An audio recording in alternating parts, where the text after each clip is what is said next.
মেয়েটার এখন অবস্থা আসলে একদমই আশঙ্কাজনক। হয়তোবা ও চলে যাবে। সেন্সের যে মাত্রাটা সর্বশেষ রাতে ছিল ৪। রমজান মাসের ভিতর একটা ঘটনা এবং বাপ ছেলে মেয়ে এই ধরনের ঘটনা ঘটিয়েছে। কত শিশু পাচার হয়ে যাচ্ছে, নির্যাতনের শিকার হচ্ছে, অপহরণ হচ্ছে। আমরা শুধুমাত্র পোস্টে ফেসবুকেই সীমাবদ্ধ। আমরা পাকিস্তানের মতো রুখে দাঁড়াতে পারতেছি না। সবাই অনেকেই জানেন এই ঘটনাটা, যে সে তার দুলাভাইয়ের বাড়িতে বেড়াতে গিয়েছিল এবং সেখানেই তার দুলাভাই এবং দুলাভাইয়ের বাবা এবং তার আরেক ছেলে মানে তার তার বোনের শ্বশুর এবং দুই ছেলে মিলে তাকে পর্যায়ক্রমে ধর্ষণ করে এবং ধর্ষণ করার পরবর্তীতে তাকে আসলে মেরে ফেলার চেষ্টা করে।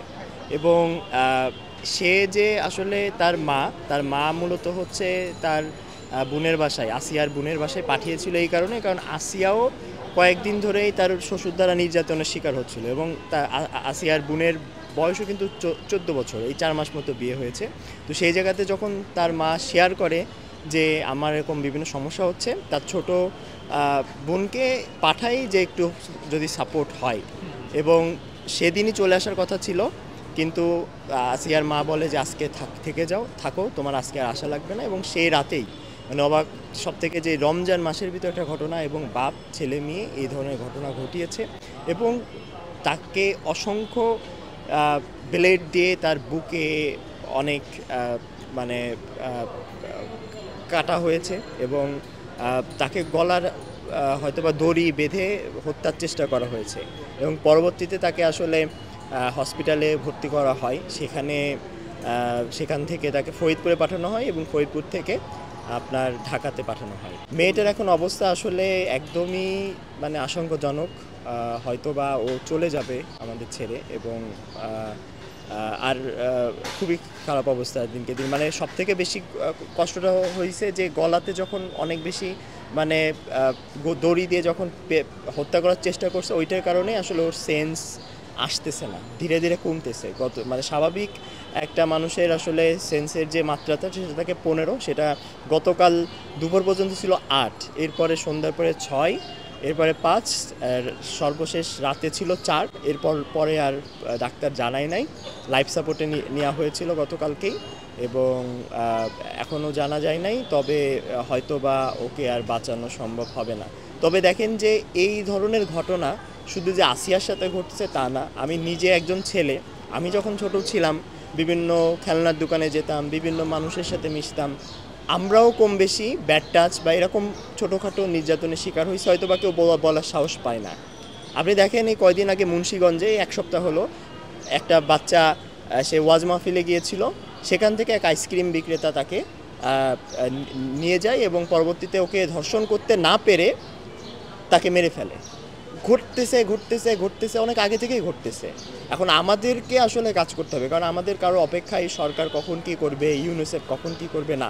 আমি আমার পরিবারের জন্য, আমার এলাকার জন্য প্রত্যেকটা বাচ্চাদেরকে আমরা জানাই যে কোনটা গুড টাচ, কোনটা ব্যাড টাচ, অভিভাবকদের জানাই। গ্রামের সহল সজল মানুষ এরা তো আসলে এই ব্যাপারগুলো বোঝে না।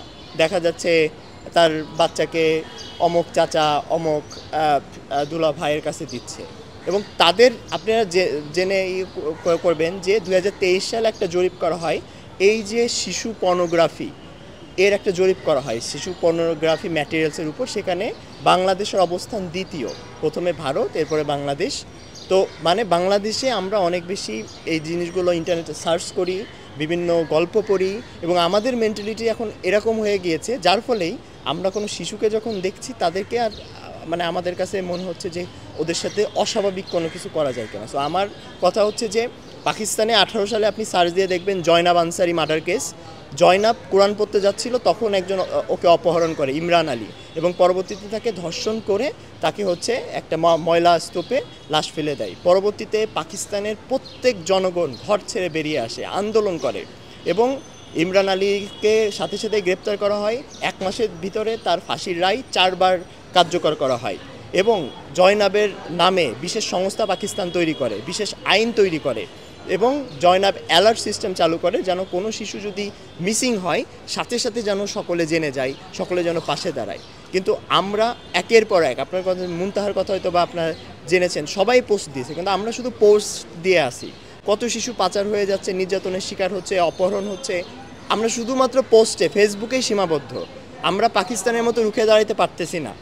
তো আমরা তরুণরা বাংলাদেশকে নতুন বাংলাদেশ তৈরি করেছে তরুণরা। আমি একটা জিনিসই আহ্বান করছি যে সকলে মিলে তার এলাকায়, তার পরিবার, তার কলোনিতে অন্তত প্রত্যেকটা বাচ্চাকে সচেতন করি, প্রত্যেকটা অভিভাবককে জানাই যে আপনার সন্তানকে বাবা মা, আপন বাবা মা ছাড়া কারোর কাছে, কারোর কোলে কেউ এসে চুমু দিবে, এইগুলো যাতে অ্যালাউ না করা হয়। একটা শিশু সে কিন্তু যায় শাহবাগে আন্দোলন করতে পারে না, তার অধিকারের জন্য আমাদের কথা বলা উচিত, আমরা যারা জানি। এবং আপনার হসপিটালে আসুন, এসে দেখুন, বিভিন্ন সময় আপনার এসে খোঁজ নিন, প্রতিবাদ করুন, আওয়াজ তুলুন, সমাধান আসুন। কারণ কালকে আপনার মেয়ে হতে পারে, আপনার ছোটো বোন হতে পারে।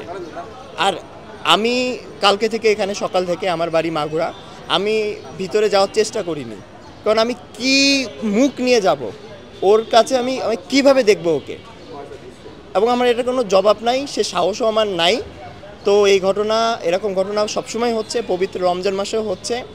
আমি অনুরোধ করব যারা রাজনৈতিক ব্যক্তিত্ব আছে এবং সরকার রয়েছে, বিভিন্ন child protection agency, UNICEF, save the children, সকলে এই বিষয় নিয়ে আলোচনা করুন, কিভাবে এই শিশুদেরকে সুরক্ষিত রাখা যায়, আমাদের বাংলাদেশটা কিভাবে শিশুদের জন্য নিরাপদ রাখা যায়, সবাই চেষ্টা করুন।